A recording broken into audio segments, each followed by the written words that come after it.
दो बहनों का संकल्प। गांव के किनारे एक टूटी फूटी झोपड़ी में सावित्री और उसकी छोटी बहन रेखा रहती थी। महामारी ने उनके माँ बाप को उनसे छीन लिया था। अब एक दूसरे का सहारा केवल वही दो थी। एक दिन सुबह सुबह रेखा मंदिर से लौट रही थी, हाथ में पूजा की थाली और चेहरे पर मासूम मुस्कान थी। सावित्री डांट भरे स्वर में, अरे रेखा, सूरज सिर पर चढ़ाया है और तू अब घर लौट आई है। मंदिर की पूजा इतनी भी जरूरी थी क्या?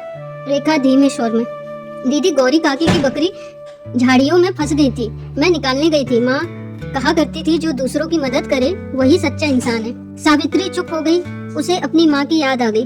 दोनों बहनें झोपड़ी के कोने में रखी लकड़ी के संदूक तक गईं। उसमें माँ की पुरानी साड़ी रखी थी। रेखा साड़ी को छूते हुए, दीदी जब माँ ये साड़ी पहनी थी तो हमें देखकर हमेशा कहती, तुम दोनों एक दूसरे की ताकत बनना। सावित्री की आंख भर आई, लेकिन उसने खुद को संभाला। रेखा, मैं सख्त हूँ क्योंकि मुझे डर है अगर तुझे कुछ हो गया तो मैं अकेली कैसे जीऊंगी, इसलिए चाहती हूँ तू मजबूत बने। रेखा ने दीदी का हाथ पकड़ लिया। दीदी आप कमजोर नहीं, आप ही तो मेरी ताकत हो। दोनों बहनों के बीच पहली बार हल्की सी मुस्कान आई, लालच की परछाई। उसी समय गांव के पगडंडी से उनके चाचा हरि किशन, चाची शांति और उनका बेटा मोहन आते हैं। हरि किशन, बेटियों हम तुम्हारे भले के लिए आए हैं। ये पुरानी झोपड़ी और ये बंजर जमीन तुम्हारे काम की नहीं, इसे हमारे नाम कर दो, हम तुम्हें अपने साथ रख लेंगे। सावित्री की आंखों में गुस्सा, चाचा जी ये जमीन हमारे माँ बाप की आखिरी निशानी है, इसे हम किसी को नहीं देंगे। मोहन हंस पड़ा तुम दोनों अकेली लड़कियाँ क्या कर लोगी? खेत जोतना और घर संभालना आसान नहीं है। एक दिन रोती हुई हमारे पास ही आओगी। तुम दोनों का है ही कौन इस दुनिया में? तीनों व्यंग करते हुए चले गए। रेखा डर गई, लेकिन सावित्री ने कहा, जब तक मैं जिंदा हूँ कोई हमारी जमीन छू नहीं सकता। संघर्ष की शुरुआत। अगले दिन बहनें खेत पर गई। वहाँ बीचों बीच एक लोहे की मोटी गड़ी थी। रेखा, दीदी ये किसने गाड़ी है? सावित्री, ये जरूर चाचा चाची का काम है, अब ये हमारी जमीन को बांटना चाहते हैं। कुछ ही देर में हरि किशन और उसका परिवार आ पहुंचे। हरि किशन मुस्कुराते हुए, बेटियों ये जमीन असल में आधी हमारी है, कागजों में नाम बदल जाएगा तब तुम कुछ समझ जाओगी। सावित्री ने सीधी नजरों से जवाब दिया, कागज से रिश्ते नहीं बनते, अगर आप लोग हमारे खेत में फिर आए तो अच्छा नहीं होगा। पंचायत की पुकार। गांव वाले चौपाल में जमा हो गए।